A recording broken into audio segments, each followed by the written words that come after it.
ছোট একটি প্রজেক্টের মাধ্যমে কিভাবে আপনি কেক পিএইচপিটা ব্যবহার করবেন এবং কেক পিএইচপি দিয়ে কিভাবে প্রজেক্ট উঠাবেন এই বিষয়গুলো আমরা দেখব। যেমন আমরা যে প্রজেক্টটা দেখব সেটা হলো, এখানে আমি লিখেছি actually CMS, content management system না, এটা এটা হলো অ্যাকচুয়ালি ক্লিনিক ম্যানেজমেন্ট সিস্টেম, সংক্ষেপে লিখেছি জাস্ট। তো এখানে অ্যাকচুয়ালি আমাদের যে উদ্দেশ্যটা হলো ফ্রেমওয়ার্কের একটা ধারণা দেওয়া, যে কেক পিএইচপিটা আপনি কীভাবে ব্যবহার করবেন এবং কীভাবে আপনি প্রজেক্ট উঠাবেন। তো আপনি কেক পিএইচপিটা শিখবেন ছোট একটা প্রজেক্টের মাধ্যমে, দেখা গেল তারপরে যখন আপনি বড় প্রজেক্ট করবেন আপনি আরও ভালোভাবে শিখতে পারবেন। ওকে, তো প্রথম অবস্থায় স্টার্ট করার জন্য আপনি দেখা গেল যে কি করবেন। স্টার্ট করার জন্য প্রাথমিক অবস্থায় দেখা গেল যে এই প্রজেক্টটা দেখলেই আপনি কি ওই রকম একটা ধারণা নিয়ে নিলেন। তো এখানে দেখুন, আমরা যদি লগ ইন করার চেষ্টা করি, যে লগ ইন ফেল এখানে দেখাচ্ছে, তাই না? ধরুন আমি একটা ভুল আইডি পাসওয়ার্ড দিয়ে আমি লগ ইন করার চেষ্টা করছি, এখানে লগ ইন ফেল দেখাচ্ছে। ওকে ফাইন। তো ধরুন আমি আমার রিয়েল আইডি পাসওয়ার্ড দিয়ে লগ ইন করার চেষ্টা করছি।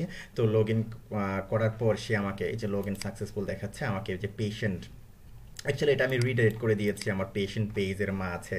তো আমরা যেটা দেখছি সেটা হলো ক্লিনিক ম্যানেজমেন্ট সিস্টেম। এখানে পেশেন্ট হ্যান্ডেল থাকবে, ডক্টরস হ্যান্ডেল থাকবে, তারপরে অ্যাপয়েন্টমেন্টস থাকবে, কোন পেশেন্টকে কোন ডক্টর দেখবে, তারপর কেরিয়ার্স থাকবে পেশেন্টের জন্য, তারপর ইনভয়েসেস এগুলো থাকবে। যেমন ধরুন আপনি এখান থেকে সব কিছু অ্যাড করতে পারবেন। যেমন ধরুন এখান থেকে আপনি এই যে কেরিয়ার্স অ্যাড করতে পারছেন এখান থেকে। যেমন ধরুন আমি কিছু অ্যাড করে রেখেছি এখানে। ওকে, তো এগুলো আর অ্যাড করে দেখানোর দরকার নেই, কারণ অলরেডি এগুলো কিন্তু আপনারা পারবেন। যেমন ধরুন এখানে আপনি একটা কিছু দিলেন এরকম, যেমন সাপোজ আমি দিলাম যে কেরিয়ার আন্ডারস্কোর 1, জাস্ট আমি এরকম দিলাম, আর কেরিয়ার কোড দিলাম সাপোজ 1 2 3 সি, জাস্ট এরকম আমি দিলাম, সাবমিট দিলাম। তো এখানে আমি কি করলাম, কেরিয়ার তৈরি করলাম, তাই না? এই যে কেরিয়ার তৈরি হয়ে গেল।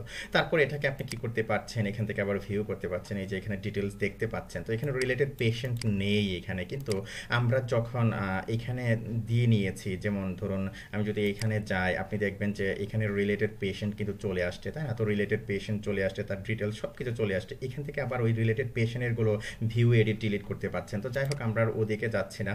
তো এখান থেকে আবার কি করতে পারছেন, এই যে কেরিয়ারকে এডিটও করতে পারছেন। সাপোজ আপনি এখানে যে কেরিয়ার 2 দিতে পারছেন এখানে, অ্যাকচুয়ালি টিডাব্লিউই এরকমই থাক, টিডাব্লিউই কোনো সমস্যা নেই। তো ধরুন আপনি কি করতে পারছেন, আবার ডিলিট করতে পারছেন। ওকে, তো কেরিয়ার সেভ দেখাচ্ছে, কেরিয়ার ডিলিট দেখাচ্ছে। ওকে ফাইন। তো এখান থেকে আপনি কি করতে পারছেন, কেরিয়ার অ্যাড করতে পারছেন। তো পেশেন্টে আবার যখন যাবেন, এখানে কিন্তু এই যে পেশেন্ট লিস্টে আমরা চলে আসলাম, তাই না? তো এখানে এই যে কোন পেশেন্টের কি কেরিয়ার এখানে কিন্তু চলে আসছে। এখান থেকে যখন আপনি যে নিউ পেশেন্টে যাবেন, তখন এই যে কেরিয়ার এখান থেকে সিলেক্ট করে দিতে পারছেন আর ডিটেলস দিতে পারছেন। ওকে, তারপরে এখানে আবার পেশেন্ট লিস্ট চলে আসছে, তারপরে কোন পেশেন্টের কেরিয়ারকে এটা চলে আসছে, তাই না? তারপরে যে ডিটেলস কিন্তু চলে আসছে। এখান থেকে আপনি সবকিছু যে ভিউ এডিট ডিলিট আগের মতো সবকিছু কিন্তু আপনি এখানে করতে পারছেন। এই যে দেখুন এখানে এটা সিলেক্টেড অবস্থায় আছে, তারপরে এগুলো আছে, এগুলোকে আপনি করতে পারছেন। ওকে, তারপর আবার ডক্টরসের মাঝে আপনি কি ডক্টরসের ডিটেলস দেখতে পাচ্ছেন। তো ডক্টরস, যেমন ধরুন আমি যখন নিউ ডক্টরস এখানে অ্যাড করব, যেমন আমি দিলাম যে ডক্টরস জামাল জামাল দিলাম, সে যদি পেশেন্ট অ্যাকসেপ্ট করে তখন এটা কি টিক চিহ্ন থাকবে, আর না হলে কি টিক চিহ্ন উঠে যাবে। ধরুন আমি টিক চিহ্ন দিয়ে দিয়েছি ডাক্তার জামাল। যেমন ধরুন এই যে ডাক্তার জামাল, আপনি কি করতে পারছেন, এখান থেকে ভিউ করতে পারছেন এই যে ডক্টরের ডিটেলস। তো রিলেটেড অ্যাপয়েন্টমেন্টস এখানে নেই, কারণ কি আমরা এর জন্য অ্যাপয়েন্টমেন্ট তৈরি করিনি। ওকে, তো ধরুন এই যে এডিট করে আমি কি করছি, এখানে এই যে অ্যাকসেপ্টিংটা আমি কি করলাম, উঠিয়ে দিলাম। তো উঠিয়ে দেওয়ার পর আপনি এখানে দেখবেন যে এটা নো চলে আসছে। ওকে, তো ধরুন আবার কি করতে পারছেন, এখান থেকে ডিলিট করতে পারছেন। ওকে, তো এখানে যেমন ধরুন এখানে যে আমরা কি করেছি, যে পেশেন্ট অ্যাকসেপ্টেন এখানে কি আসছে, অ্যাকসেপ্টিভ পেশেন্ট এখানে আছে ডাক্তার হাসান। যেমন আমি যদি এর ভিউতে যাই, তার রিলেটেড পেশেন্ট অ্যাকসেপ্টিং পেশেন্ট, যে পেশেন্টের ডিটেলস কিন্তু আবার এখানে চলে আসছে।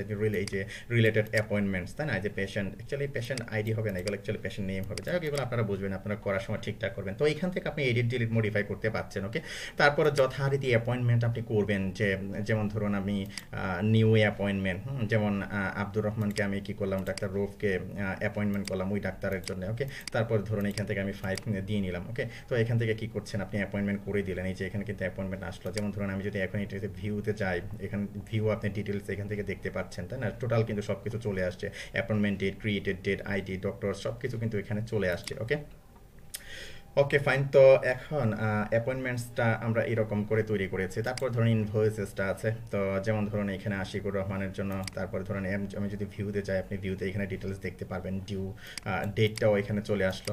ওকে, তো এখানে ধরুন আপনি যখন এই যে আশিকুর রহমানের প্রোফাইলে যাবেন, এখানে দেখবেন যে তার অ্যাপয়েন্টমেন্ট, রিলেটেড অ্যাপয়েন্টমেন্ট, যেটা অ্যাপয়েন্টমেন্ট ওই ডাক্তারের ডিটেলস এখানে চলে আসছে, রিলেটেড ইনভয়েসেসটাও কি এখানে চলে আসছে। অর্থাৎ কি আমরা ডাইনামিক একটা প্রজেক্ট আমরা কি করব এখানে দেখব। তারপরে এই যে ইউজার ম্যানেজমেন্ট, আপনি ইউজার তৈরি করবেন এখানে, ইউজারের ডিটেলস আপনি এখানে দেখবেন। তারপরে এই যে পাসওয়ার্ড কিভাবে আপনি হেশ করবেন এখানে, এই যে ডিটেলস এগুলো কিন্তু আপনি দেখবেন ডাইনামিক্যালি সব কিছু কি করবেন। তারপরে এই যে ইউজার লিস্ট এখানে চলে আসছে, নিউ ইউজার এখানে চলে আসছে, এখান থেকে আপনি কি ইউজার ম্যানেজ করতে পারছেন। ওকে, অর্থাৎ টোটাল দেখা গেল যে আপনার একটা ক্লিনিক ম্যানেজমেন্ট সিস্টেমের যে জেনারেল বেসিক যে বিষয়গুলো এইগুলো কিন্তু চলে আসছে, তাই না?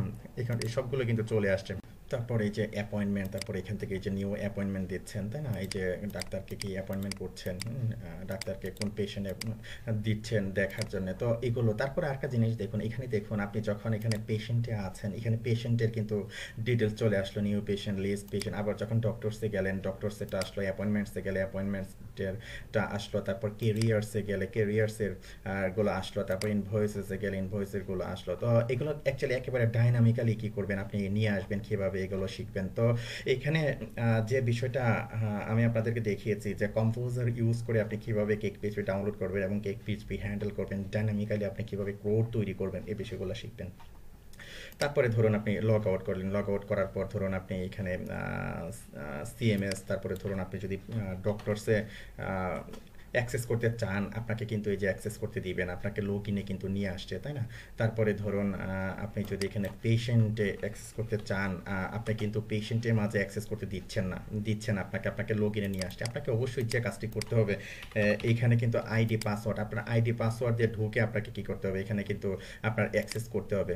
এই যে ডক্টরসে, তারপরে কি এই যে পেশেন্টে, এই যে অ্যাপয়েন্টমেন্টসে, তারপরে এই যে পেশেন্টে লগ ইন করে আপনাকে অ্যাক্সেস করতে হবে। তো তারপরে ধরুন আপনি কি করলেন, লগ আউট করলেন, অর্থাৎ আপনার সুন্দর একটা সিস্টেম আপনি এখানে দেখলেন, we are log out, you are log out. Okay, তো তারপরে কি করলেন, এটাকে আপনি মুছে দিলেন এখানে নোটিফিকেশনটাকে। তো এই ধরনের একটা সিস্টেম আপনি শিখবেন কেক পিএইচপি ব্যবহার করে। ওকে, কেক পিএইচপি ব্যবহার করে আপনি কি করবেন, সিম্পল একটা প্রজেক্ট আপনি দেখবেন, অর্থাৎ একটা ছোট্ট একটা প্রজেক্টের মাধ্যমে কেক পিএইচপির ইউজটা আপনি দেখবেন। ওকে, অর্থাৎ এখানে যে একেবারে ডিটেলস আপনাকে টিউটোরিয়ালের মাঝে আনা যাবে বিষয়টা তা না। আপনি যখন এটা দেখবেন, এটা শিখবেন, তো ধাপে ধাপে আপনি যখন আরো প্র্যাকটিস করবেন, প্রজেক্ট করবেন, বড় প্রজেক্ট করবেন অথবা জবে ঢুকবেন, তখন দেখবেন যে আরো বেশি বেশি আপনি শিখছেন। তো ওকে, ফাইন, ধন্যবাদ।